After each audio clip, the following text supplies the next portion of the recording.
إن الحمد لله نحمده تعالى ونستعينه ونستغفره ونعوذ بالله من شرور أنفسنا ومن سيئات أعمالنا من يهده الله فلا مضل له ومن يضلل فلا هادي له وأشهد أن لا إله إلا الله وحده لا شريك له وأشهد أن محمدا عبده ورسوله وصلى الله على نبينا محمد وعلى آله ومن تبع بإحسان إلى يوم الدين. أما بعد.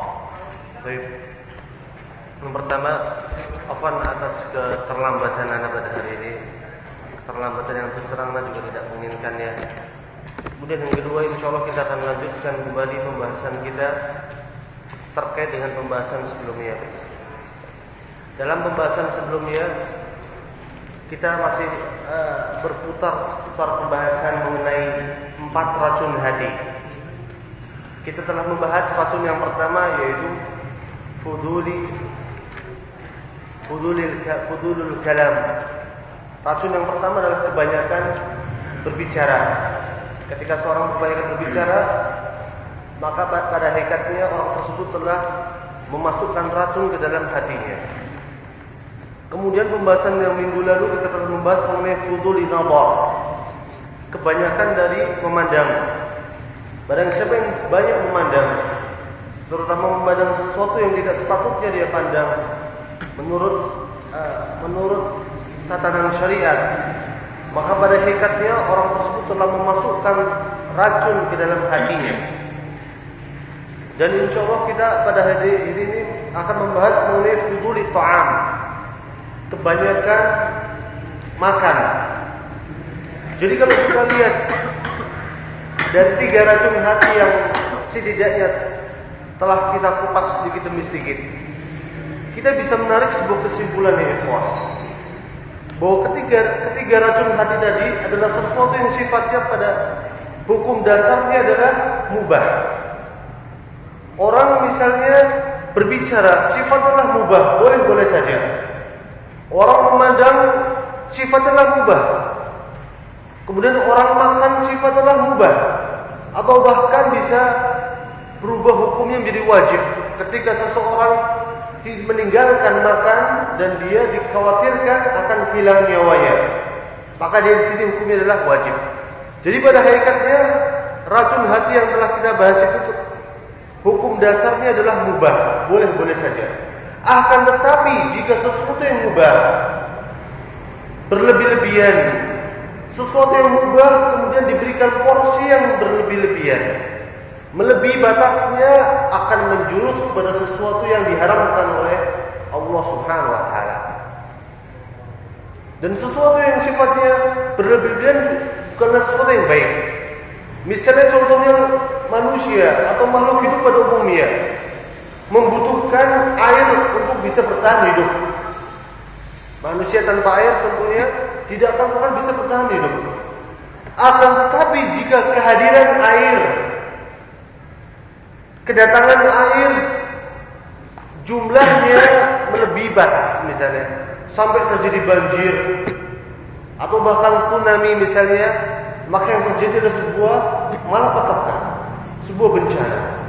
Begitu juga mengenai al-kalam, ketika manusia berbicara, mengenai an-nazar, ketika manusia melihat, memandang, mengenai ta'am, ketika manusia makan, hukum dasar adalah mubah dan berubah menjadi haram, berubah menjadi sesuatu yang membawa sebuah bencana ketika diberikan porsi yang tidak sesuai dengan porsi yang sesungguhnya. Atau bahkan ada orang yang sakit misalnya, orang yang sakit, kemudian orang yang sakit tersebut berikhtiar dengan datang kepada seorang dokter, seorang tabib. Oleh tabibnya tadi dikasih resep. Kata tabibnya ini dimakan sehari 2 kali aja karena dosisnya agak tinggi. Karena orang tadi misalnya nggak sabaran, misalnya, udah daripada sehari 2 kali, sehari 4 kali aja deh, atau 5 kali aja. Habis sholat langsung minum obat dengan harapan minum obat langsung berdoa supaya apa? Supaya mujarab. Kira-kira apa yang terjadi? justru yang dia dapatkan bukanlah kesembuhan, akan tapi sebuah malapetaka, overdosis. Oleh sebab itu, sesuatu yang mubah, sesuatu yang bermanfaat bagi diri kita akan berubah menjadi sesuatu yang membawa malapetaka ketika diberikan dosis yang berlebih-lebihan.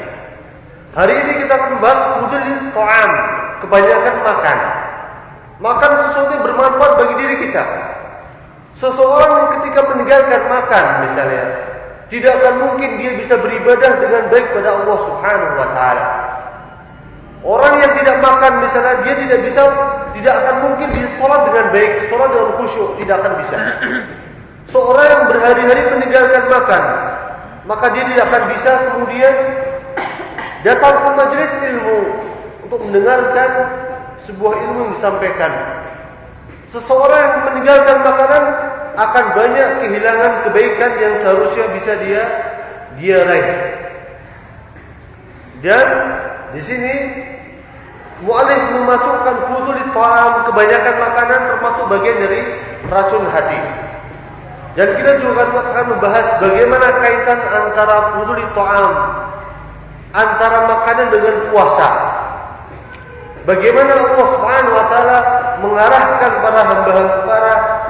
para hamba-hambanya di bulan puasa, dan apa hikmah di bulan puasa tersebut. Dalam bab ini fudul ta'am, mu'allif menyebutkan, Syekh Ahmad Farid hafizahullah taala menyebutkan 4 pembahasan utama dalam pembahasan ini. Pembahasan yang pertama terkait dengan fawaidu qillatul ta'am, faidah-faidah yang didapat ketika seseorang menjaga makanannya, ketika seseorang membatasi makanannya dan tidak berlebih-lebihan dalam makan. Itu pembahasan yang pertama. Pembahasan yang kedua adalah terkait dengan pembahasan yang pertama, bagaimana jika seseorang memiliki kebiasaan makan yang banyak. Mungkin diantara kita ada orang yang kurus misalnya. Orang kurus tapi makannya Masya Allah banyak banget. Gak cukup 2 piring, dia pasti akan masuk piring yang ketiga. Apakah orang tersebut diharamkan di sini dan terjebak di perbuatan yang diharamkan oleh Allah Subhanahu wa taala? Kita akan membahasnya.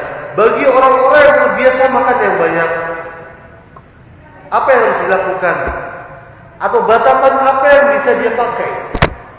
Terkait dengan pembahasan kita fudul ta'am. Itu pembahasan yang kedua. Pembahasan yang ketiga adalah mengenai mafsadatu fi fudul ta'am, keburukan-keburukan yang akan didapat oleh seseorang ketika dia kebanyakan makan. Itu pembahasan yang ketiga. Kemudian pembahasan yang keempat adalah halun min ahwali Nabi sallallahu alaihi wasallam wa salafus salih ma'a ta'am.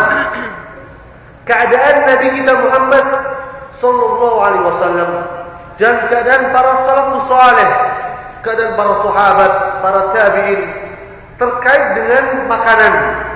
Bagaimana cara mereka bermuamalah dengan makanan. Dan itu adalah 4 pembahasan yang insyaallah akan kita bahas dalam pertemuan pada hari ini. Pembahasan yang pertama ya ikhwah, semoga Allah Subhanahu wa taala menjaga kalian. Yang pertama adalah fawaidu qillatul ta'am. Faidah-faidah ketika seseorang menjaga makanannya, memperketat makanannya. Ketika kita berbicara masalah makanan ya ikhwah, ada 2 pembahasan di sana. Yang pertama adalah kita harus membahas mengenai dari mana makanan itu kita dapatkan dan apa yang kita makan. Yang kedua, pembahasan yang kedua terkait dengan bagaimana cara kita makan. Mengenai pembahasan yang pertama, dari mana kita mendapatkan harta untuk membeli makanan kita dan apa yang kita makan sudah jelas. Sudah jelas bahwa kita diperintahkan oleh Allah dan Rasul-Nya untuk memakan harta-harta yang halal saja, untuk mengkonsumsi, untuk kemudian menafkahkan pada keluarga kita harta yang halal. Itu sudah jelas. Dan pembahasan kita tidak membahas masalah ini. Tidak membahas masalah dari mana harta kita dapatkan dan makanan apa yang kita makan. Akan tetapi kita lebih memfokuskan pembicaraan kita mengenai bagaimana cara kita makan. Terkait dengan pembahasan yang pertama, faidah-faidah terkait dengan qillatul ta'am, sedikitnya makan. Di sini mu'alif menyebutkan beberapa faidah ketika seseorang membatasi makanannya, tidak memakan sebuah makanan secara berlebihan. Faidah yang pertama adalah qillatul ta'am tujibu riqqatal qalb. Ketika seseorang membatasi makanannya, memperhatikan mengenai batasan-batasan banyak sedikitnya makanan yang dia konsumsi, akan mendatangkan dalam dirinya sebuah riqqatal qalb, sebuah hati yang lembut. Oleh sebab itu kenapa Allah Subhanahu wa taala mensyariatkan puasa? Salah satu hikmah yang di dalamnya untuk melembutkan hati kita, supaya kita bisa merasakan penderitaan orang-orang yang tidak mampu, supaya kita bisa merasakan lapar dan dahaganya orang-orang yang tidak memiliki harta, lapar dan dahaganya orang-orang yang menahan kekosongan perut mereka karena tidak memiliki harta. Sehingga diharapkan hal tersebut bisa memunculkan kelembutan di dalam hati kita. Jadi ketika kita membatasi makanan kita, membatasi jumlah makanan yang masuk ke dalam perut kita, dan tidak memakan sesuatu secara berlebihan, hal tersebut faedah yang pertama bisa membuat hati seseorang menjadi lebih lembut. Oleh dengannya kemudian Allah Subhanahu wa taala mensyariatkan puasa dengan sebuah hikmah, salah satunya adalah untuk melembutkan hati seseorang. Itu yang pertama. Faedah yang kedua adalah wa quwwatul fahm. Ketika seseorang membatasi makanan yang masuk ke dalam perutnya, akan pada hakikatnya hal tersebut akan membantu orang tersebut untuk memperkuat pemahamannya, untuk memperkuat daya pikirnya, untuk memperkuat ketajaman pikirannya.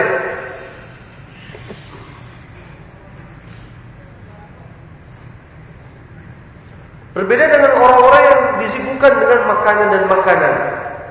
Misalnya hari ini berpikir besok sarapan mau makan di mana, nanti siang misalnya mau makan di mana, besok nanti malam mau makan di mana, besok sore mau makan di mana dan sebagainya. Disibukkan dengan hal tersebut sehingga hidupnya selalu disibukkan dengan makanan, seolah-olah hidupnya diperbudak oleh makanan. Dan tidak, ketika seorang telah diperbudak oleh makanan, maka orang tersebut akan kesulitan untuk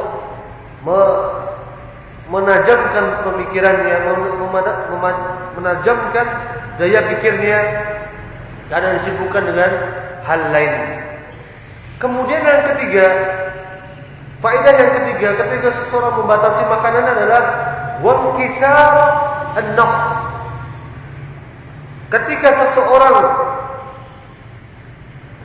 membatasi makanan yang masuk ke dalam perutnya, faedah yang ketiga adalah akan bisa lebih membuka dirinya. Orang tersebut akan lebih terbuka. Hal ini terkait dengan faedah yang pertama. Ketika seseorang telah lembut hatinya, maka orang tersebut pada hakikatnya telah menjadi orang yang lebih terbuka dengan orang lain, yang tidak cepat menaruh curiga, yang kemudian lebih empati pada orang lain, lebih bisa merasakan apa yang dirasakan oleh orang lain, dan lebih bisa untuk berbagi dengan orang lain. Itu faedah yang ketiga. Faedah yang keempat, yang terakhir yang disebut oleh mu'alif terkait dengan qillatul ta'am adalah wa dha'fal hawa wal ghadab.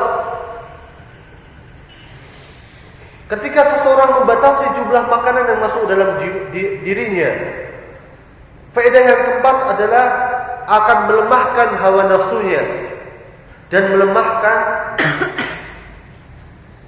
rasa amarah dan angkara murka yang ada dalam dirinya.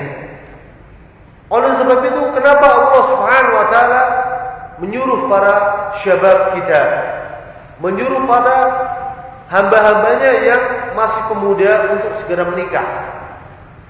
Ketika ditimpa sebuah fitnah syahwat misalnya kalian hidup di lingkungan yang Masya Allah mendorong kalian untuk berbuat maksiat atau mendorong kalian untuk berbuat zina, wa'iyadzubillah. Lalu apa solusi dalam apakah solusi yang diberikan oleh syariat? Solusi adalah menikah. Jika belum mampu, syariat memberikan sebuah solusi alternatif, yaitu dengan berpuasa. Dengan cara membatasi jumlah makanan yang masuk ke dalam perut kita. Hal tersebut akan lebih bisa menjaga diri kita, terutama orang-orang yang belum menikah, untuk bisa menjaga dirinya adalah dengan cara berpuasa. Dan ketika berpuasa, hal tersebut akan bisa melemahkan hawa nafsunya dan melemahkan syahwatnya, melemahkan hasratnya, melemahkan angkara murka yang ada dalam dirinya. Dan itulah 4 pembahasan terkait dengan faidah-faidah yang didapat bagi seseorang ketika orang tersebut membatasi makanan yang masuk ke dalam perutnya. Itulah pembahasan yang pertama. Lalu pembahasan yang kedua masih terkait dengan pembahasan yang pertama. Masalah yang kedua, liman lam yastati' dzalik kaifa yakun? Bagi orang-orang yang tidak mampu untuk membatasi makanannya. Mungkin di antara kita ada yang tidak cukup makan 1 piring, dia akan pernah cukup. Harus 2 piring atau 3. Lalu batasan bagi orang ini kira-kira gimana? Apakah jika dia telah masuk piring yang kedua dia telah berbuat dosa? Tidak. Kita tahu bahwa seseorang, anak kurang belum sempat menganalisa secara pasti bahwa dikabarkan konon katanya bahwa lambung orang berbeda-beda, betul? Kapasitas lambung seorang berbeda-beda, betul? Jika betul dikatakan bahwa kapasitas lambung seorang berbeda, artinya gini, ada seseorang yang kemudian makan sedikit, 2 suap saja sudah kenyang. Ada seseorang yang kemudian makan 2 piring baru kenyang. Apakah itu menunjukkan bahwa sebuah asumsi bahwa lambung seorang berbeda-beda kapasitasnya? Wallahu alam. Sebagian mobil memiliki kapasitas yang berbeda-beda. Baik. Lalu bagaimana dengan orang-orang yang tidak mampu untuk tidak mampu untuk membatasi makanannya, tidak pernah merasa cukup untuk makan dalam jumlah yang sedikit? Maka ada solusinya dari syariat. An Miqdam bin Ma'di Yakrib. Dari Miqdam, dari seorang sahabat bernama Miqdam.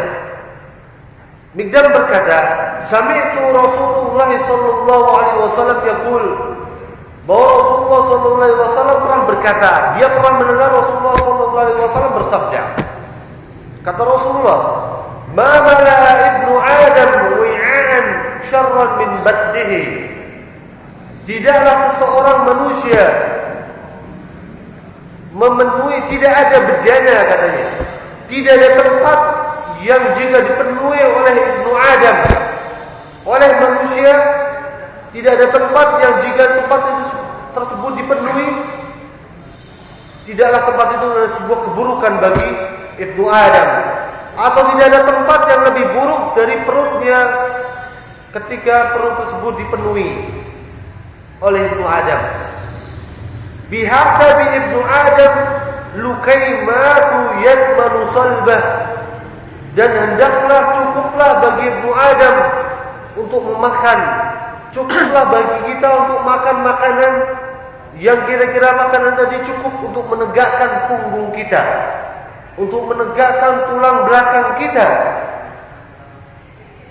Kemudian fa in kana la mahala, jika seandainya tidak mampu bagi kita untuk makan sedikit, fa in kana mahala, tidak memungkinkan bagi kita untuk membatasi makanan kita, maka bagaimana solusinya dalam syariat? Maka fasulusun li ta'amihi, maka dia harus memperkirakan kapasitas dari lambungnya. Lambungnya kira-kira dibagi 3. Fasulusun li ta'amihi, maka sepertiga dari lambungnya untuk makanan yang dia makan.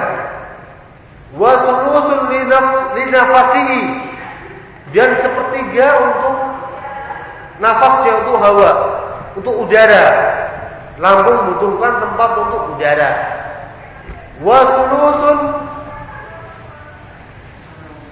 li syarabihi, dan sepertiga untuk minumannya, untuk air. Jadi janganlah lambung kita seluruhnya diisi oleh makanan, atau janganlah lambung kita seluruhnya diisi oleh minuman. Akan tetapi kita harus bisa memperkirakan bagaimana kapasitas lambung kita. Isilah lambung kita maksimal sepertiga dengan makanan, dengan harapan sepertiga sisanya bisa kita isi dengan minuman atau air, dan sepertiga sisanya lagi bisa kita isi dengan udara.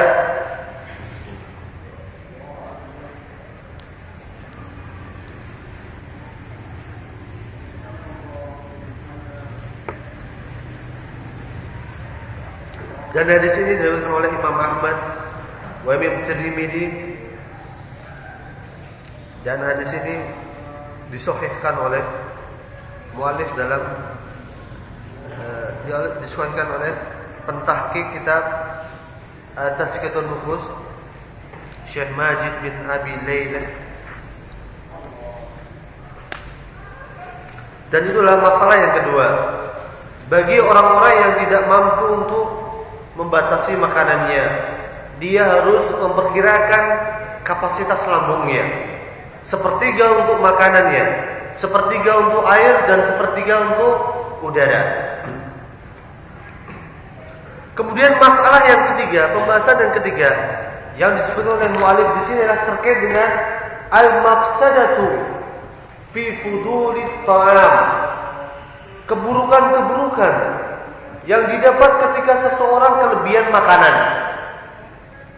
Ada banyak keburukan yang didapatkan oleh seseorang ketika kelebihan makan. Di sini mu'alif hanya menyebutkan beberapa keburukan. Kata mu'alif, wa fuduli ta'am da'un ila anwa'i katsiratin minasyarr. Ketika seseorang kebanyakan makan, hal tersebut akan bisa mengakibatkan dan mengantarkan seseorang kepada sebuah keburukan yang sangat banyak. Di sini mu'alif menyebutkan beberapa keburukan, 2 keburukan. Di antaranya adalah keburukan tadi adalah fa'innahu, keburukan yang pertama, yuharrikul jawarih ilal ma'asi. Ketika seseorang kebanyakan makan, akan bisa mengakibatkan orang tersebut, mengantarkan orang tersebut pada perbuatan maksiat. Maksiatnya tentunya ada 2 macam. Yang pertama, maksiat ketika seseorang terbiasa makan banyak, terbiasa makan enak, makan banyak, dan makan di tempat-tempat tertentu yang tentunya membutuhkan biaya. Hal tersebut akan membawa pada 2 buah kemaksiatan atau beberapa kemaksiatan. Kemaksiatan yang pertama adalah dia tidak akan pernah memikirkan lagi dari mana dia mendapatkan hartanya. Ketika dia telah memanjakan lidahnya, memanjakan hawa nafsunya mengenai makanan yang harus dia makan, maka dia akan buta, akan gelap mata hatinya. Dia tidak akan pernah memikirkan dari mana dia mendapatkan hartanya. Apakah dia dapatkan dari cara yang halal, atau cara yang syubhat, atau cara yang haram. Ketika dia telah tertutupi mata hatinya oleh makanan.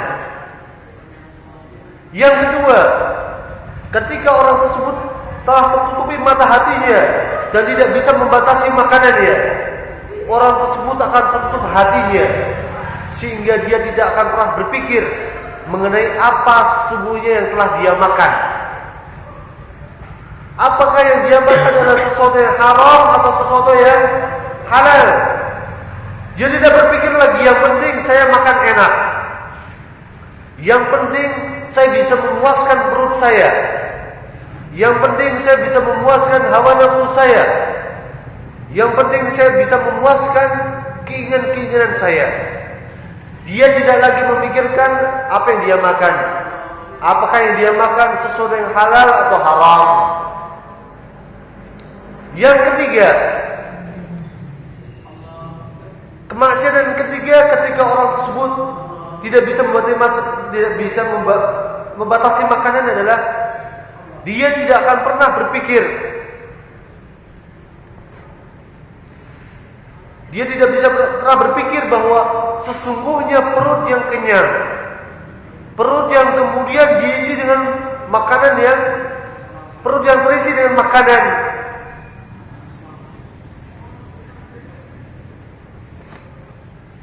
perut yang terisi dengan makanan dalam jumlah berlebihan akan bisa mengantarkan seseorang dalam perbuatan maksiat.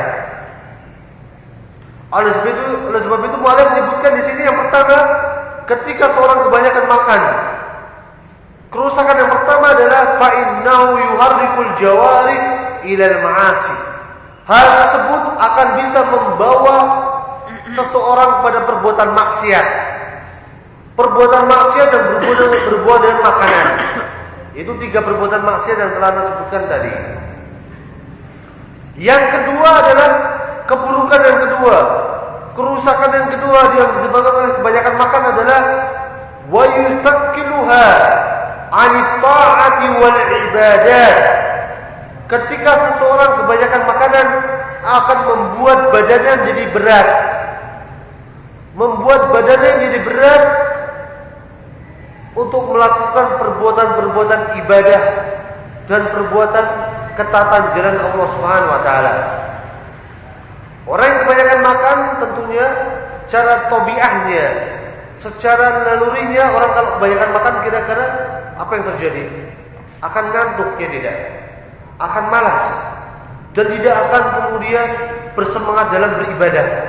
Akan malas dalam bekerja, malas dalam melaksanakan sholat, malas dalam mendatangi majelis-majelis ilmu, malas dalam berbuat kebaikan pada orang lain dan sebagainya.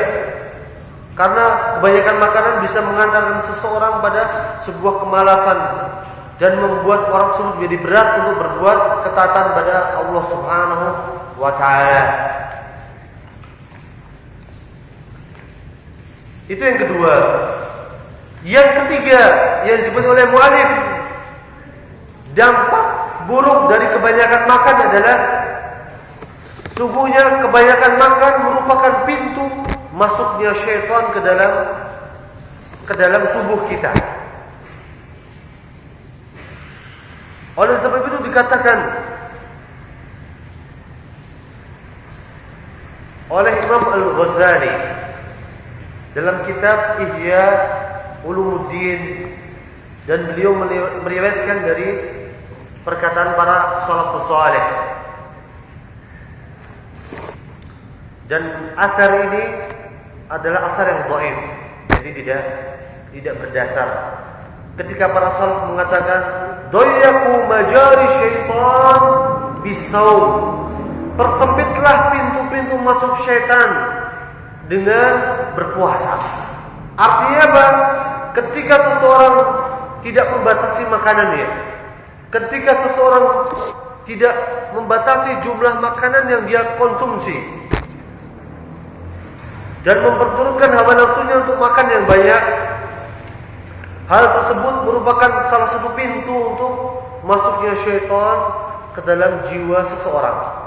Oleh sebab itu salaf mengatakan doyaku majari syaitan bisaum, persempitlah jalan-jalan syaitan dengan berpuasa. Dan kemudian muallif menyebutkan asar yang lain. Wa qala ba'd salaf, dikatakan sebagian salaf yang lain. Kana syababu yata'abbaduna min Bani Israel. Ada sekelompok syabab, pemuda yang mereka beribadah, yang mereka adalah seorang ubad, ahli ibadah. Ada sekelompok ahli ibadah dari kalangan Bani Israel yang mereka gemar berpuasa, katanya. Faida kana futuruhum, jika telah datang waktu berbuka, qama alaihim qaimun, maka salah seorang di antara mereka berdiri untuk mengingatkan teman-temannya, sesama ahli ibadah dalam kaumnya, dalam Bani Israel. Ketika waktu berbuka, di antara mereka yang berdiri yang mengingatkan kawan-kawannya, katanya, la ta'kulu katsira, janganlah kalian makan dalam jumlah yang banyak. Akibatnya apa ketika kalian makan banyak? Fatashrabu katsira, jika kalian makan banyak, maka kalian akan minum dalam jumlah yang banyak. Mungkin enggak ada orang makan banyak minumnya dikit. Enggak, tentunya seret, ya tidak. Fatashrabu katsira, jika telah makan dan minum yang banyak, akibatnya apa? Fatanamu katsira, maka kalian akan tidur, banyak tidur. Kalau udah banyak makan, banyak minum, apalagi musim dingin, musim hujan, kira-kira banyak tidur. Kemudian fatahsyaru katsira, dan kalian akan mengalami kerugian yang sangat banyak terkait dengan makan dan minum dan tidur. Anda ingat ketika, kalau kalian tidak merasakan di Indonesia, kalau kita yang di sana di hidup di negara Arab merasakan, yang merasakan musim dingin. Ketika musim dingin, ketika mau masuk musim dingin, apa yang dilakukan oleh para ikhwah kira-kira? Mau ke pasar jauh, mau ke pasar waktunya nggak ada. Sebelum musim dingin, belanja yang banyak. Namanya kulkas dipenuhin. Kemudian kira-kira untuk belanja untuk persediaan 1 bulan. Benar, belanja bisa untuk 1 bulan. Karena ketika musim dingin kita mau keluar, malas sekali rasanya. Malas sekali karena dingin sekali. Dan orang-orang yang jualan di pasar juga terbatas, karena mereka cenderung mencari tempat lain yang lebih enak untuk berjualan. Oleh sebab itu, memang terbukti ketika musim dingin cenderung orang untuk makan yang banyak, untuk menghasilkan sebuah pembakaran dalam tubuhnya, untuk menghasilkan badannya, dan terbukti dia akan tidur banyak. Dan tentunya hal tersebut juga berlaku juga di tempat seperti kita ini. Ketika banyak makan, walaupun musim panas sekalipun, tentu akan memancing seorang untuk banyak tidur. Fatanamu katsira wa tahsaru katsira, janganlah kalian makan banyak. Jika kalian makan banyak, maka kalian akan minum secara dalam jumlah yang banyak, dan kalian akan tidur dalam jumlah yang banyak. Jika kalian telah tidur dalam jumlah yang banyak, maka kalian akan mengalami kerugian yang sangat banyak. Itu adalah mafsadah yang keempat. Kerusakan yang keempat ketika seorang banyak makan adalah orang tersebut akan mengalami kerugian yang sangat banyak. Jadi ada 4 kerugian yang disebut oleh mu'alif ketika orang banyak makan. Yang pertama adalah apa tadi? Yuharrikul jawari ilal ma'asi, mengantarkan seorang kepada perbuatan maksiat. Mafsadah yang kedua, kerusakan yang kedua adalah wa yuthaqqiluha 'anil ta'ati wal ibadat, akan memperberat orang tersebut, menghalangi orang tersebut dari perbuatan ketaatan pada Allah Subhanahu wa taala, menghalangi orang tersebut dari ibadah pada Allah Subhanahu wa taala. Kerusakan yang ketiga adalah banyak makan merupakan salah satu wasilah masuknya syaitan ke dalam jiwa manusia. Dan kerusakan yang keempat adalah banyak makan akan menyebabkan kerugian yang sangat banyak kepada orang tersebut. Karena orang tersebut ketika banyak makan akan banyak tidur, dan ketika orang banyak tidur otomatis produktivitasnya akan menurun dan orang tersebut akan mengalami sebuah kerugian yang sangat banyak. Itu adalah pembahasan yang ketiga. Dan pembahasan yang terakhir dalam majelis ini insyaallah, bagaimana keadaan Nabi kita Muhammad sallallahu alaihi wasallam. Nabi kita wa habibuna wa qudwatuna, dan teladan kita Muhammad sallallahu alaihi wasallam terkait dengan makanan. Qala muallif rahimahullah hafizahullah taala, wa qad kana Nabi sallallahu alaihi wasallam wa ashabu yaju'una katsira. Bahwa Nabi kita Muhammad sallallahu alaihi wasallam dan para sahabatnya mereka sangat sering merasa lapar. Wa in kana dzalika li'adami wujudi ta'am. Walaupun hal tersebut disebabkan oleh sedikitnya jumlah makanan yang mereka temui. Sampai Nabi kita Muhammad SAW sangat sedikit menemui makanan. Illa anna Allah subhanahu wa ta'ala la yahtaru li rasulih illa akmalul ahwali wa afdaliha. Dan tidaklah Allah subhanahu wa ta'ala, ketika Allah subhanahu wa ta'ala menjadikan Nabi kita Muhammad sallallahu alaihi wasallam dan para sahabatnya sangat sedikit menemui makanan, sangat kekurangan terkait dengan makanan, tidaklah Allah subhanahu wa ta'ala menjadikan hal tersebut pada Nabi kita Muhammad sallallahu alaihi wasallam kecuali illa akmalul ahwal, kecuali hal tersebut adalah hal terbaik yang diberikan oleh Allah subhanahu wa ta'ala pada nabinya. Wa afdaliha, dan di dalam tersebut merupakan hal yang paling afdal, yang paling mulia bagi nabinya. Walihada kana Ibnu Umar yatashabbahu bihi fi dhalika ma'a qudratihi 'ala at-ta'am. Dan begitu juga Abdullah Ibnu Umar juga meniru keadaan Rasulullah sallallahu alaihi wasallam untuk membatasi makanannya, walaupun Ibnu Umar sangat mampu untuk memberi makanan.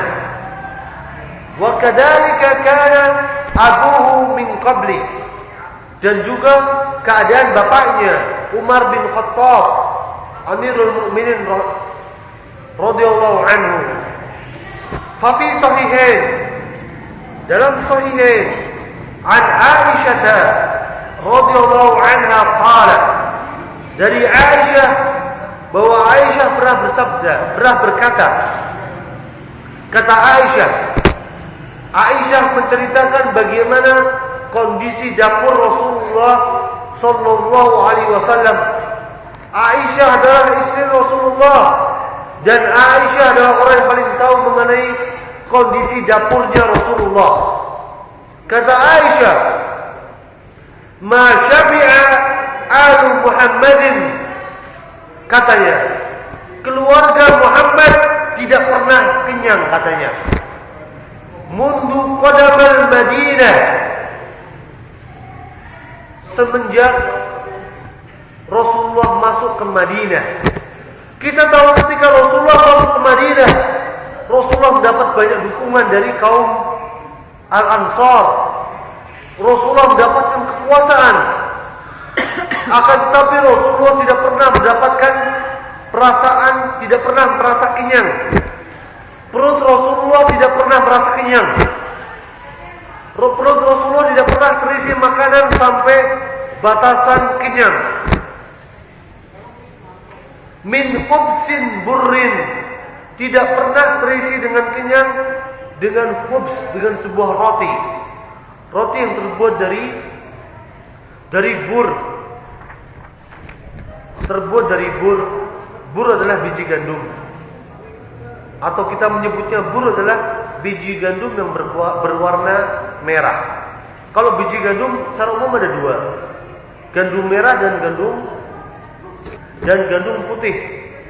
Gandum merah adalah gandum yang jelek, yang kemudian dipakai untuk campuran roti pada umumnya. Dan Rasulullah katanya tidak pernah perutnya terisi dengan kenyang oleh makanan, oleh roti yang terbuat dari bur, dari biji gandum, selama layali tibaan, selama 3 malam berturut-turut katanya. Misalnya malam ini kenyang oleh roti, besok nggak kenyang, besok lagi nggak kenyang, atau malam ini kenyang, besok kenyang, dan lusanya tidak kenyang. Artinya tidak pernah keluarga Rasulullah perutnya kenyang oleh roti. Roti terbuat dari biji gandum selama 3 malam berturut-turut. Hatta kubit, sampai Rasulullah diwafatkan oleh Allah Subhanahu wa taala. Jadi bagaimana keadaan Rasulullah SAW? Tidak pernah keadaan perutnya Rasulullah dan para sahabatnya serta para keluarganya tidak pernah terisi secara kenyang perutnya selama 3 malam berturut-turut. Sampai Rasulullah SAW, kalau kita membaca sirahnya, Rasulullah sering berpuasa sunnah. Dan di sini para ulama mengambil sebuah kesimpulan hukum bahwa puasa sunnah dibolehkan bagi seseorang ketika berpuasa sunnah untuk berniat berpuasa di tengah hari. Misalnya di antara kalian semalam begadang, semalaman begadang menyelesaikan tugas misalnya, dan kalian misalnya tahu-tahu bangun jam 10 pagi, dan ketika bangun misalnya buka kulkas gak ada makanan, rogoh kantong gak ada uang. Apa yang dilakukan? Berpuasa. Diniatkan berpuasa ketika di tengah hari. Itu dibolehkan oleh para ulama.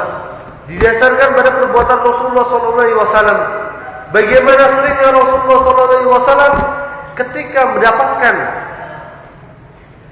Rasulullah SAW ingin sarapan misalnya, dia bertanya pada Aisyah, "Wahai Aisyah, apakah ada yang sekiranya bisa kita makan pada hari ini?"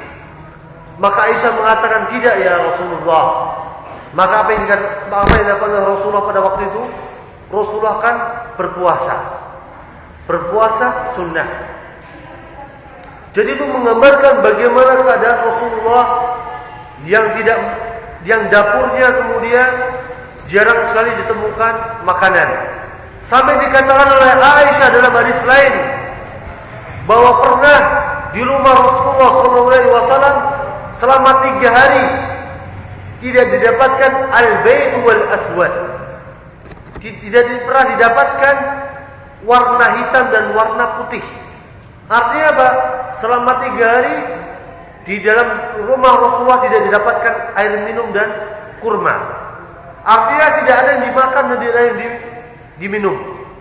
Jadi menunjukkan keadaan Rasulullah Sallallahu Alaihi Wasallam yang kemudian membatasi makanannya, walaupun pembatasan makanan tersebut disebabkan oleh ketidakadaan apa yang dia makan, akan tetapi pada hakikatnya tidaklah Allah Subhanahu Wa Taala memilihkan hal tersebut bagi Rasulnya, bagi keluarganya dan bagi para sahabatnya, kecuali itulah hal yang terbaik bagi mereka, hal yang terbaik untuk membeleng jiwa mereka, untuk tetap menjaga jiwa mereka, untuk bisa menerima wahyu dengan baik, untuk bisa kemudian menerima syariat dengan sebaik mungkin dan berdakwah jalan Allah Subhanahu wa taala serta mengamalkan apa yang telah diturunkan oleh Allah Subhanahu wa taala.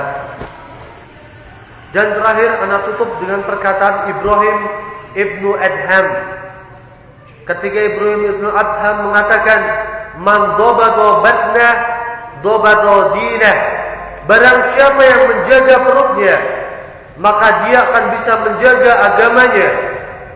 Wa man malaka jau'ah. Barang siapa yang bisa menguasai rasa laparnya, malakal akhlaqus salihah. Barang siapa yang bisa menjaga rasa laparnya, menguasai rasa laparnya, maka dia bisa memiliki akhlak yang baik. Wa inna ma'siyatullah, dan sesungguhnya perbuatan maksiat pada Allah Subhanahu wa taala ba'idatun minal ja'i', perbuatan maksiat sangat jauh dari orang-orang yang lapar. Qaribatun minasy syab'an, dan perbuatan maksiat sangatlah dekat pada orang-orang yang kenyang, yang mengisi perutnya sehingga menjadi sangat kenyang. Oleh sebab itu dengannya Allah Subhanahu wa taala mensyariatkan puasa untuk menjauhkan diri kita dari perbuatan maksiat. Dan oleh sebab itu kenapa Allah Subhanahu wa taala mengunci pintu-pintu neraka? Allah Subhanahu wa taala membelenggu para syaitan di bulan Ramadan. Karena pada hakikatnya ketika di bulan Ramadan kita telah membelenggu perut-perut kita, dan ketika kita bisa membelenggu perut kita, kita telah bisa menjaga agama kita dan menjauhkan diri kita dari perbuatan maksiat yang disebabkan oleh karena kita bisa menjaga perut-perut kita dan menguasai perut-perut kita serta menguasai rasa lapar kita. Dan itu adalah racun hati yang ketiga. Fuduli ta'am, kebanyakan makan. Dan insyaallah racun hati yang keempat, fudulil mukhalatah, kebanyakan bergaul, akan kita bahas dalam pembahasan dalam pertemuan selanjutnya di 2 minggu ke depan. Minggu depan insyaallah tanggal 17 ya. Tanggal 17 insyaallah untuk kajian kita ini ana tiadakan, dan kita lanjutkan pada tanggal 20 atau tanggal 21, minggu depannya lagi, atau 2 minggu yang akan datang di tempat dan jam yang sama. Ilahuna wa sallallahu ala nabiyina Muhammadin wa ala alihi wa man tabi'a bi ihsan ila yaumiddin.